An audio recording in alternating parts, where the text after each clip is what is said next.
សួស្តីអ្នកទាំងអស់គ្នាថ្ងៃនេះមកជួបខ្ញុំវិញហើយខ្ញុំណោកសម្រាប់រឿងតកូនស្រីរបស់មនុស្សក្រាប់បន្តទៀតហើយជាសាយខ្ញុំផងដែលខ្ញុំចេញរឿងឲ្យអ្នកទាំងអស់គ្នាយូរដោយសារតែខ្ញុំរវល់ចឹងអ្នកទាំងអស់គ្នារវល់សើចមើលរបៀបធ្វើ YouTuber ចឹងណាពុំឲ្យអ្នកគ្នាចាំមើលរឿងយូរពេកចឹងខ្ញុំនឹងសម្រាប់រឿងតែម្ដងទៅតោះ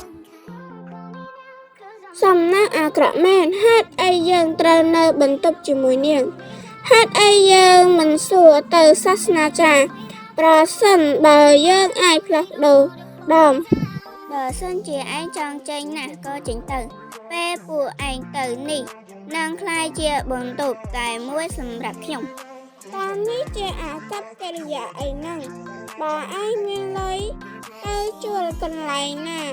មួយក្នុងចំណោមសិស្សអភិជនយើងទាំងអស់គ្នាទៅទីនោះក្រីក្រដូច្នេះគុំគិតថាឯងល្អជាងយើងនេះជាកន្លែងដេកដែលស្អាតឥឡូវនេះវាជារបស់ខ្ញុំគ្មានផ្លូវទេខ្ញុំចង់ដេកនៅទីនេះឆាប់ចេញទៅតើមានរឿងអីអូអ្នកទាំងអស់នៅទីនេះហើយខ្ញុំគិតថាខ្ញុំជាអ្នកចុងក្រោយខូរ៉ូលីមើលទៅខ្ញុំមិនជឿថាយើងត្រូវដេកជាមួយនឹងស្ដេចปีศาจទេហេតុអីយើងមិនទៅកន្លែងសាស្ត្រាចារ្យដើម្បីសុំបដូរបន្ទប់យើងគឺជាអ្នកទាំងអស់គ្នាខ្ញុំអត់ដូរសលេងណាដោយសារតែ admin ដោយសារតែខ្ញុំមានជាការរវល់កាត់តវីដេអូផ្សេងទៀតចឹងខ្ញុំអត់មានពេលដូរសលេងទេចឹងពេលសម្រាប់រឿងអីខ្ញុំដាក់សលេងដើមខ្ញុំណាអ្នកទាំងអស់គ្នាអូខេកុំយូរពេកយើងចូលសាច់រឿងយើងវិញទៅសួស្តីអ្នកនាងគឺឈ្មោះ Kenya ត្រូវទេខ្ញុំគឺ Carolly Walachu ហើយខ្ញុំក៏ជាសិស្សថ្មីម្នាក់ក្នុងសាលាភាពងងឹតយើងនឹងក្លាយជាមិត្តរួមបន្ទប់ចាប់ពីពេលនេះតទៅសួស្តី Carly ហេឈ្មោះរបស់នាងហាក់ដូចជាស្គាល់តើខ្ញុំធ្លាប់ឮវានៅឯណា Carolly តើឯងកំពុងលេងសើចមែនទេឯងចង់ក្លាយជាមិត្តរួមបន្ទប់ជាមួយនឹងស្ដេចបិសាចចឹងមែនទេស្ដេចបិសាចឬអ្វីក៏ដោយទាំងនេះគឺជាពាក្យអាចារ្យរាមដែលគ្មានមូលដ្ឋានប្រហែលជាខេនជេគ្រាន់តែជាមនុស្សធម្មតាជាមួយនឹងបាតុពលធម្មពលវេទមន្តឯងដឹងទេតើឯងចង់ទៅថ្នាក់រៀនជាមួយខ្ញុំនៅថ្ងៃស្អែកទេខេនជេបានទោះបីជាខ្ញុំមិនបានចាំថានាងជាអ្នកណានាងប្រហែលជាមិនមែនជាមនុស្សអាក្រក់ទេមែនទេនៅមានកៅអីទំនេរច្រើនហេតុអីបានជាយើងមិនអង្គុយចិត្តខាងមុខត្រូវហើយតើនេះមិនមែនជាខារ៉ូលីទេតើនាងកំពុងធ្វើអីជាមួយស្ដេចបិសាចដែលចាប់កំណើតឡើងវិញនោះខ្ញុំពិតជាមិនយល់ពីវាទេមើលណគូស្នេហ៍នៃពន្លឺបានមកដល់ហើយនេះគឺជាអ្នកនាងមូធីមើលនិងអ្នកប្រុសឡើយអូចេញពីខ្ញុំទៅតួឯកប្រុសម្នាក់នេះបានភាពច្របូកច្របល់តាំងពី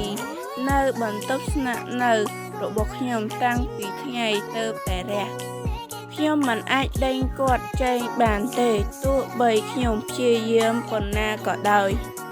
ធ្លាប់ឮទេខេនយេពួកគេទាំងពីរបានភ្ជាប់ពាក្យជាមួយគ្នាខ្ញុំគិតថាវាត្រូវបានរៀបចំនៅពេលដែលពួកគេទាំងពីរនៅក្មេងវាមិនមែនរឿងរបស់ខ្ញុំទេពួកគេគ្រាន់តែជាក្មេងពីរនាក់ដែលកើតមកមានប្រាក់ច្រើនស្រាប់ប៉ុណ្ណោះហ្វូងសត្វស្លាប់ស្លមកជុំគ្នានោះហើយជាអ្វីដែលពួកគេនិយាយមើលទៅបរិសម្នាក់នោះមើលទៅដូចមនុស្សជក់ថ្នាំល្ងងមើលចោះហើយដូចគ្មានភាពឆ្លាតក្នុងខ្លួនបន្តិចទេកុំជ្រើសរើសមនុស្សណាម្នាក់ដែលដូចគាត់ប្រសិនបើគាត់ នឹងណាត់ជួបទៅពេលអនាគត